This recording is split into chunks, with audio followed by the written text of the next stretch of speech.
I'm Amy Morgan, the feature writer for the Marriage Initiative, and I am so happy today to introduce you to Sue Milam. Sue, along with her husband Roy, founded Cornerstone Marriage and Family Ministries in 1995 after they served as Family Life Home Builders Bible Study Coordinators for the greater Houston area. 2 decades ago, the Milams created and have facilitated a New Beginning marriage intensive retreats to help couples overcome the challenges of stress, infidelity, and anger and restore their marriages. Since then, they've worked with more than 3,500 troubled couples, 87% of whom make a decision to stay together and work on their marriages. Retreats are now held in Ohio, Colorado, and Tampa, and online, as well as in the Texas cities of Dallas and Houston. Sue, thank you so much for being here. Well, thank you for having me. Oh, well, we're just delighted. Could you tell us a little bit kind of how you got started? I always think it's our marriage champions kind of want to know who you are and where you came from. Of course.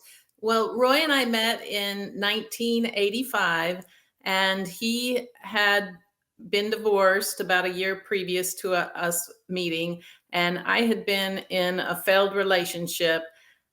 When we met, we really did not know how to have a successful relationship. When we decided to get married, we knew that we needed help learning how to relate, how to communicate appropriately, how to resolve conflicts. It was not something that either of us were natural at.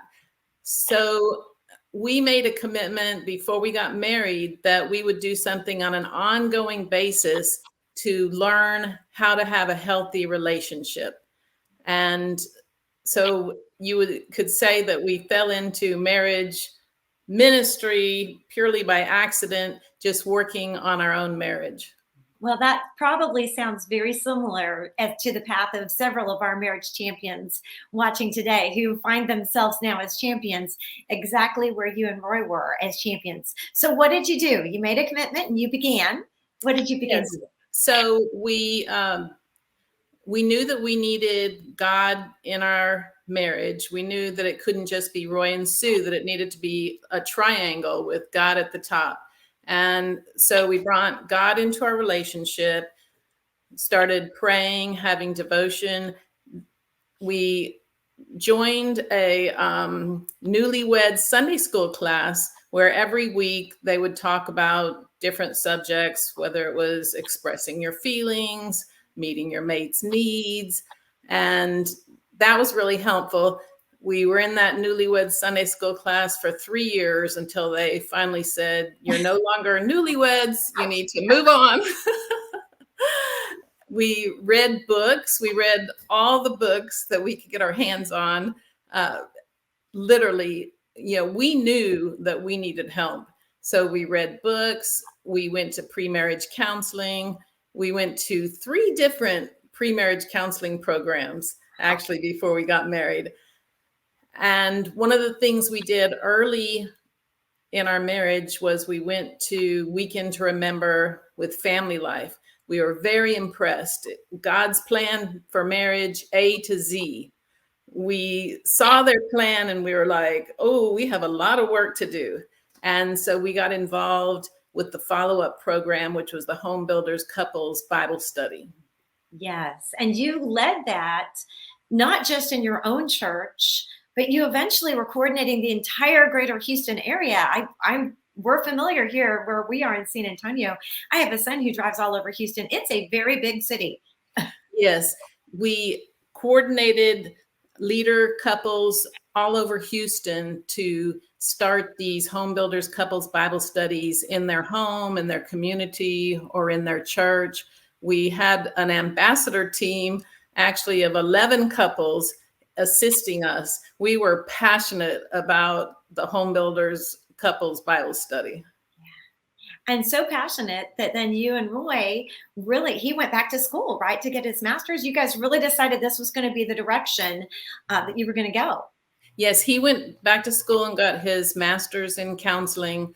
And in 1995, we founded Cornerstone Marriage and Family Ministries. We both left our corporate jobs and felt like God was calling us full-time into marriage ministry. Well, you shared something with me when we talked earlier that was so interesting. You said at first you really didn't enjoy counseling the troubled couples, and that's become your hallmark now. Yes, early on in the ministry, we were working with these leadership couples to help them start the Home Builders Bible study. And that was our number one priority. We worked with engaged couples that were preparing for marriage. And then our church asked us to start working with troubled couples that couldn't afford to go to counseling. And honestly, when the phone would ring, it'd be the church. We have another couple, would be like, oh. And the reason was because it was like 3 steps forward, 2 steps back. You would start to see a little, glimmer of hope. And then the couple came the next week. They had been in an argument. You have to talk about that for the whole hour. Then the next week, somebody's sick. The next week, it just took forever to make progress. If the couple stayed with it, we saw significant progress. But when a couple's only working on the marriage an hour a week, sometimes they don't stay with it. They don't see enough rapid progress and they drop out. And that's why it was so frustrating. So you guys were inspired then to create a different system that has now become your A New Beginning intensive retreats. Let's talk about that. How did that come together? Because Roy actually, he wrote the curriculum himself, correct? Yes. Back in 2002, we felt like if we could get these couples away for a whole weekend to work on their marriage, that it could make such an impact that they could actually turn the corner and have breakthrough, see some significant progress rapidly instead of it taking 6 months. So we launched A New Beginning in September of 2002. The first weekend, as we were driving there, I asked Roy, how do you feel? And he said, well, I doubt anybody's going to show up. That's not been the case 3,500 couples later. Yes. And we were honestly blown away with how much God could do in a single weekend. It just amazed us. And it has been that way every single weekend. There has not been a weekend that has not been truly amazing. Well, one of the hallmarks of your weekend, the New Beginning, is you don't expect the couples to share their things with others. They tell us about the format, because I think that would be a real kind of a sticky wicket for some people going, I'm not going to go. Some there are different types of intensives, and some do more of a group format, but yours does not. Tell us Right. about your format. So we meet as a group, usually 10 to 15 couples, but like you said, you're not sharing anything with the other couples. So it's being taught to the group, and then you're doing very specific guided exercises or projects just with your mate. It's the projects and the exercises are all based on whatever we're teaching. If we're teaching about your mate's 3 greatest needs, then the exercise is identifying those needs and sharing it with your mate. If we're talking about sharing your upset feelings appropriately, then there will be an exercise to share an upset that happened maybe at work or, with one of the kids. So it's very gradual, very step by step. Because you said, so many people haven't really learned, like you and Roy needed to learn. My husband and I, we've been married 28 years. We needed to learn how to be able to share something in a way that doesn't, cause a big rift. Right. And we found that not only did we not know how to communicate effectively, most couples don't know. If they didn't learn healthy ways of relating at home, they're going to bring that into the marriage. They don't even know that there is another way to do it. And you mentioned too, empathy being something that's so important, that is something that you don't see evidenced very often, and that you teach couples even what is empathy and why one would need. Tell us how you do that. Yeah, empathy we found is something that has to be learned. And to put it simply, that's entering into your mate's shoes, feeling their pain, expressing to them that you understand how they are feeling. So to do that, you have to put your own hurt feelings aside. When a couple is experiencing trouble in their marriage, it's not just usually the one person that it's hurt, it's usually both of them that are hurt. So they have to put their hurt aside and focus on their mate and really enter into their pain, listen to their feelings, validate, show understanding, which is not easy for most people. Yeah. Well, and again, that too, you talk about feeling each other's pain and understanding. That was one of the things that is the hallmark of the new beginning too. Instead of just jumping right in to teach communication skills or others, you really have a principle that people need to express, like you call it, getting the toxic waste out. Explain that process, how, because that's something different that I haven't heard a lot of other leaders talk about. So when couples come to the point where they consider themselves at the brink, we may or may not make it, we may end up filing for divorce. They have so much built up in the relationship. We think of it as a wall. There's like a wall between the two people that's hurt after hurt after hurt after hurt. And so they become completely separated from one another, completely distanced. And we have found that until that wall comes down, there's not much point in learning new skills. So the only way we have found to bring the wall down is addressing the past hurts in the relationship and healing those past hurts one at a time.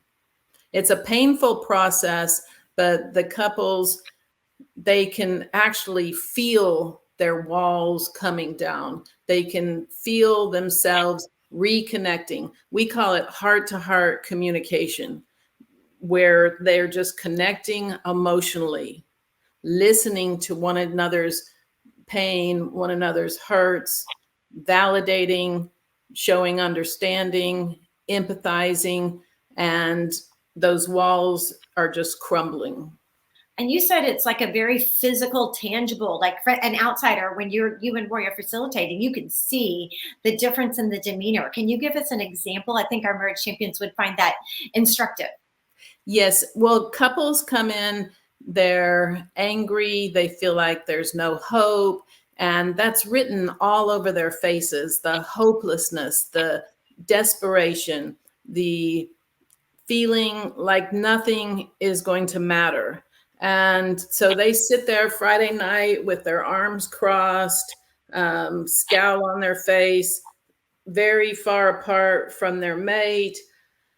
And you can see throughout the weekend, especially after Saturday night, that the hardness comes off and is replaced by a softness and a reconnection to their spouse. So Sunday morning, they walk in and they don't even look like the same people that came Friday night.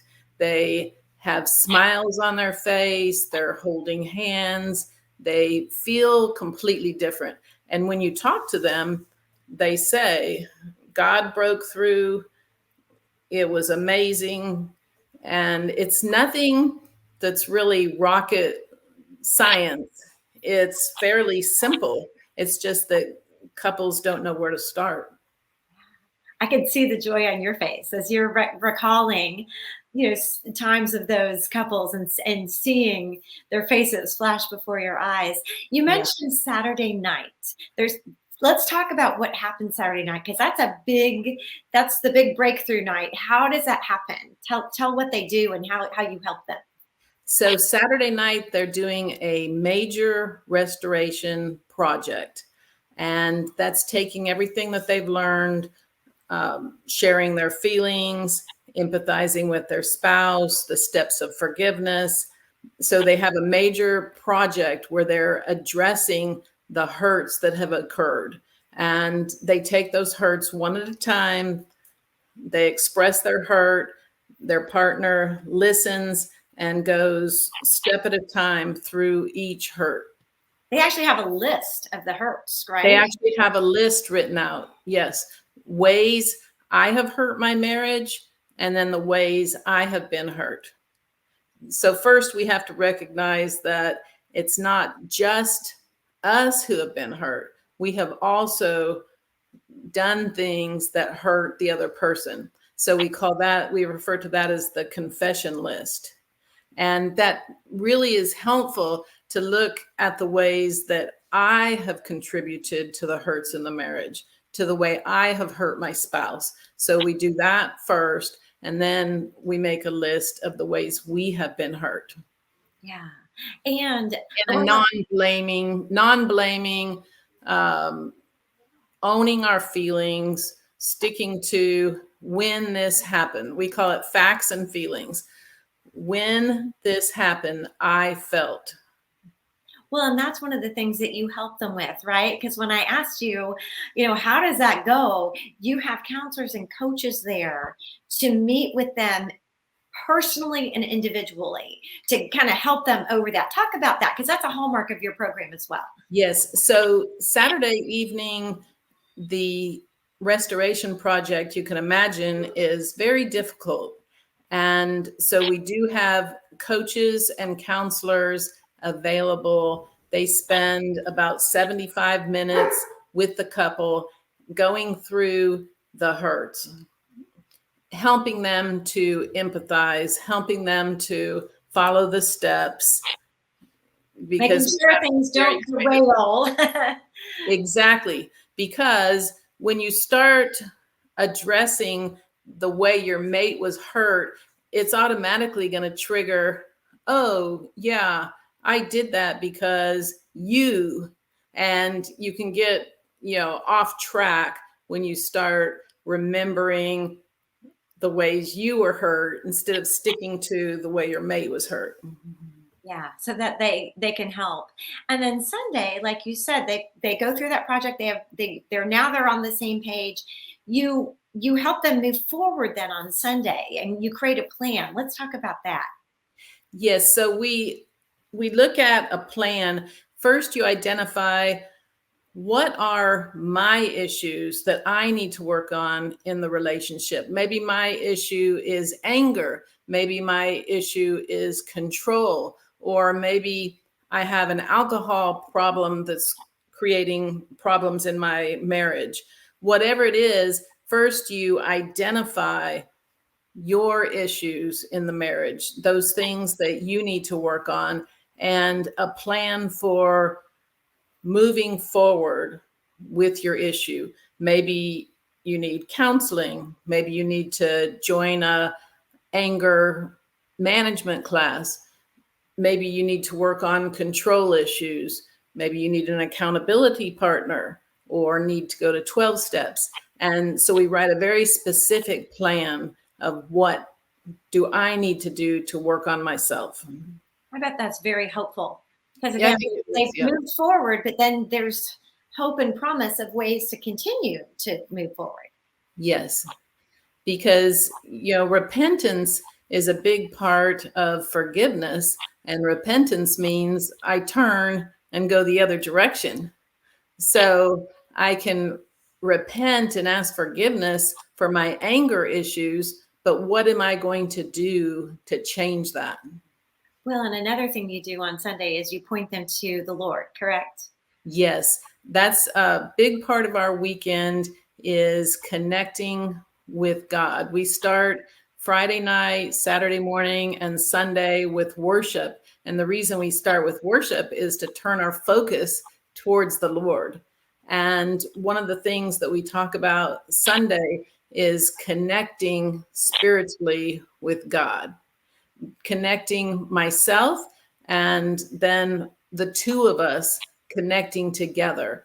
So many couples tell us that, yes, I was a Christian before the weekend, but I didn't realize that we didn't have God in our marriage.